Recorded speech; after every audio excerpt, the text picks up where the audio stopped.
Rock Hall, I mean, I think the last time we talked was like 2 years ago, right? And Rock Hall's done a lot. And, I'm not trying to take credit for anything, but the amount of new businesses that have started, I mean, even just this year alone on Main Street, there's 4 new businesses on Main Street.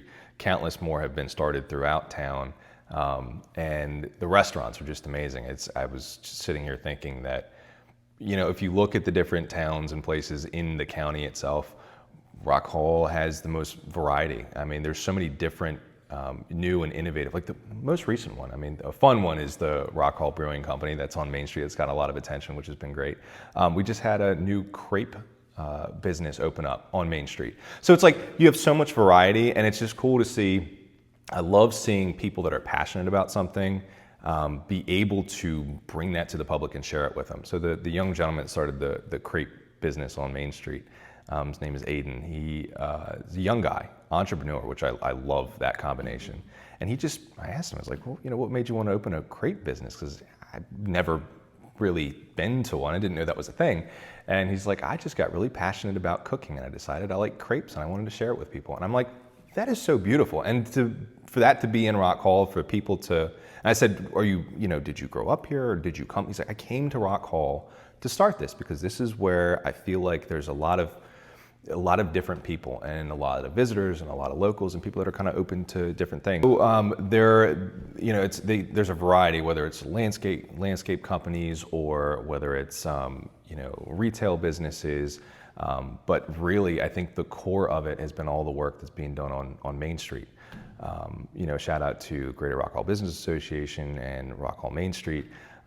They have brought in a ton of grant funding, in partnership with the town, to help renovate existing, storefronts that may have been run down or not used for a number of years, and really help businesses get started. And I think over the last 2 years, it's been just under $1 million in the last 2 or 3 years that they've brought in to help businesses get started and do, facade grants or building improvement grants and things that really make some of these big lifts of the average person that might have a great idea. It makes that more feasible.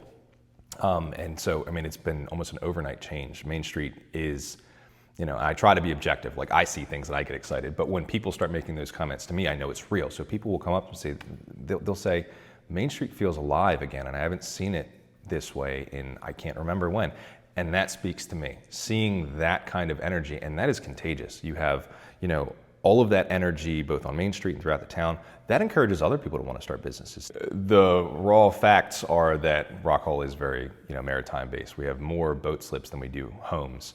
And so really that kind of, you can't have a very stable economy year round that way. I mean, you can, but it definitely ebbs and flows. Over the summer, I mean, the population triples. And so does the business, but then the inverse happens in the off season. You have fewer people here, fewer long-term businesses, but with the more businesses that are starting, there are more jobs, therefore more full-time residents, therefore less of that spike during the summer and almost a depressed winter. There are still lots of infrastructure challenges, I think. So coming into the role as mayor, right? We had probably a $60 to $70 million infrastructure challenge ahead of us. That's still there. We've made some really, again, not trying to toot my own horn or something like that, but some really impressive headway there. We have brand new filters at the water plant, which was huge. I think that alone was probably the biggest thing we could have done. And prior to, again, not trying to take credit or anything, but prior to my involvement, the town was almost in a position where they either were going to commit to $22 million in loans, basically, to upgrade the water system, and then couldn't do anything else for the length of the loan, because we have a very small budget. But we were able to kind of piecemeal things together. The biggest bang for our buck, that big one, was the water filtration. And since then, we've had no bad water or irony water or discolored water coming out of the water plant, which is just the night and day difference. Now, does that translate to the residents not ever seeing discolored water? No, because you have 30, 40 years of it ending up in the mains, so sometimes it'll kick up and that kind of thing. But stopping it is the big thing. And we were able to do that for, I think it was $400,000, with a big, shout out to a couple different organizations, but especially the Kent County Commissioners were able to help us out with that. So things like that, making sure that we're continuing with those type of improvements. We've completed the Haven water main replacement. We're about to break ground on the Boundary Avenue water main replacement. We are about to break ground on the $32 million wastewater treatment plant project, which is, we had some shaky funding that we had to come up with real quick last minute, but we were able to make it happen, and I think it's close to $28 million of it's all grant money from various sources, which has been that's a departure from what the town used to do. The town used to, and I can't blame them because you don't know what you don't know, but the town used to go sole source funding. We're going to do this project and we're going to pay X amount in loan and X amount in grant. And, a lot of what happens there is you really limit how far your money can go.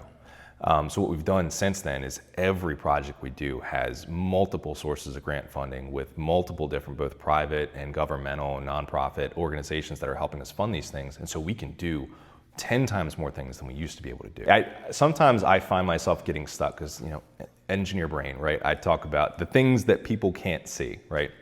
They can see it when it's coming out of their faucets, but as long as their toilets are flushing and their water turns on when they turn on the spigot, they're happy. My brain is always the stuff you can't see. And so I have to kind of pull myself back and be like, we have a ton of awesome new businesses and restaurants, and we've got new public restrooms at the Civic Center, and we're about to put some down at the beach, and we've got a new boardwalk, and we've got like all these other projects that people probably would appreciate more because they're more aesthetic and they're more things they can use every day. But it's just one of those things. You gotta take a step back and look at all those things that have been accomplished, and don't get stuck in one or the other thing. So the first one is, again, a project, the harbor dredging project. So Rock Hall's lifeblood is the harbor. We're a maritime community. We've been on the water. We've been out here for 300 plus years. That is the lifeblood.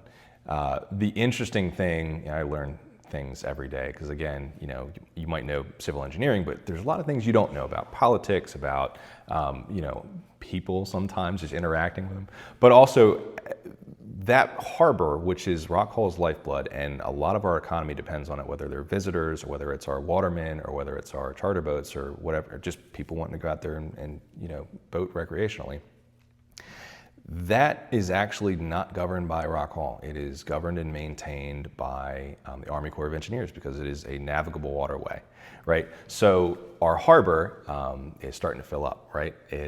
We typically should have an 8 and 10 foot bottom, depending on what portion of the channel and the harbor you're in, and that's maintained by the Army Corps. Well, the Army Corps is, again, supposed to maintain it, and there is a project to maintain it, but unfortunately, due to funding, the harbor for Rock Hall was cut out of that project, and only the channel outside of the jetties was kept. So when I found out about that, again, I'm not in the loop because technically we have no jurisdiction over it and we're not really involved. But after I found out about that, I reached out. I had good contact with the Army Corps. I was like, hey, guys, this is our lifeblood. We really should be involved in this conversation.